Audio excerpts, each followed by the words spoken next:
السلام علیکم پیارا دین اسلام کے پیارے سے ناظرین، میں امید کرتا ہوں کہ آپ سب خیر و عافیت سے ہوں گے۔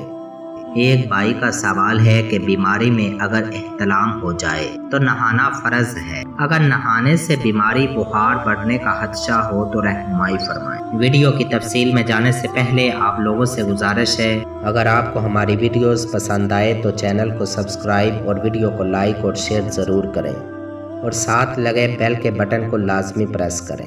اس کا جواب کچھ یوں ہے کہ اگر کوئی شخص ایسا بیمار ہو کہ پانی سے غسل کرنے کے باعث جان جانے یا مرض کے بڑھنے کا خوف ہو تو ایسی صورت میں تیمم کی اجازت ہوگی، لیکن اگر بیماری نہ ہو اور بیماری کا محض اندیشہ ہو یا گرم پانی کا انتظام ہو یا پانی سے غسل کے بعد جسم کو حرارت پہنچانے کا انتظام ہو جس سے جان جانے یا بیماری کا خطرہ نہ رہے تو اس صورت میں تیمم کی اجازت نہ ہوگی۔ پیارے دوستوں، میں امید کرتا ہوں کہ یہ ویڈیو آپ کو پسند آئی ہوگی۔ اگر یہ ویڈیو آپ کو اچھی لگی ہے تو اسے زیادہ سے زیادہ لائک اور شیئر کریں۔ شکریہ۔